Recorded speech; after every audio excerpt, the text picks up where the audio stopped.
Ration బియ్యానికి సంబంధించి ఏదో చేద్దాం అనుకుంటున్నారు. ఒక్కసారి జాగ్రత్తగా ఆలోచించి చేయండి ఏదైనా సరే. బియ్యం వద్దనుకుంటే కార్డు వెనక్కి ఇవ్వండి అన్నటువంటిది జ్యోతిలో రాసుకొచ్చారు. అట్లాగే బియ్యం బదులు పప్పులు ఉప్పులు ఏమన్నా ఇద్దాం అనుకుంటున్నారు ఈనాడు రాసుకొచ్చారు. అంటే ఏదో మంచి ఆలోచన చేయబోతున్నారు. Very good. నా సజెషన్ ఏంటంటే బాధ్యతాయుతంగా ఆలోచించండి. ఈ రెండు దిక్కుమాలిన పత్రికను వదిలేయండి. వాళ్ళకి సగం అవగాహన ఉండదు. ఏది పడితే అది రాసేస్తారు. మనం చెప్పేది గ్రేట్ అనినో లేకపోతే తప్పనినో రాసుకురావడానికి ప్రయారిటీ ఇచ్చుకుంటారు తప్పించి ప్లానింగ్ లేదు. ఇవాళ రేషన్ కార్డుకి సంబంధించి ఆ భారం తగ్గించుకోవాలంటే బియ్యం వాడనటువంటి వాళ్ళకి సంబంధించి ఏదైతే వాళ్ళు ఎందుకోసం తీసుకుంటున్నారు, ఫీజు రియంబర్స్మెంట్, ఆరోగ్యశ్రీ, ప్రభుత్వానికి సంబంధించినటువంటి సంక్షేమ పథకాలు వాటికి వస్తున్నాయి. ఇక్కడ మీరు ఒక పని చేయండి. బియ్యం కావాలనుకున్న వాళ్ళు బియ్యం కార్డులు తీసుకోండి. అంతవరకు బియ్యం తింటామనుకున్నటువంటి వాళ్ళు.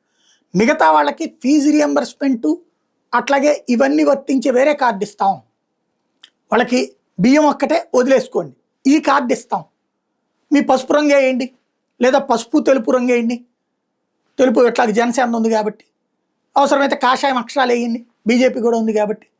తద్వారా మీదైనటువంటి ఇంకొక కార్డును తయారు చేయండి. ఈ 1,50,00,000 రేషన్ కార్డుల్లో కనీసం ఒక 50 లక్షల మందికి ఆ విధంగా తీసుకుంటారు. బట్ ఫీజు రియంబర్స్మెంట్, ఆరోగ్యశ్రీ వర్తిస్తుందంటేనే తీసుకుంటారు. లేదంటే వైట్ రేషన్ కార్డులే ఉంచుకుంటారు. ఆ విషయంలో సిన్సియర్గా ఆలోచించండి.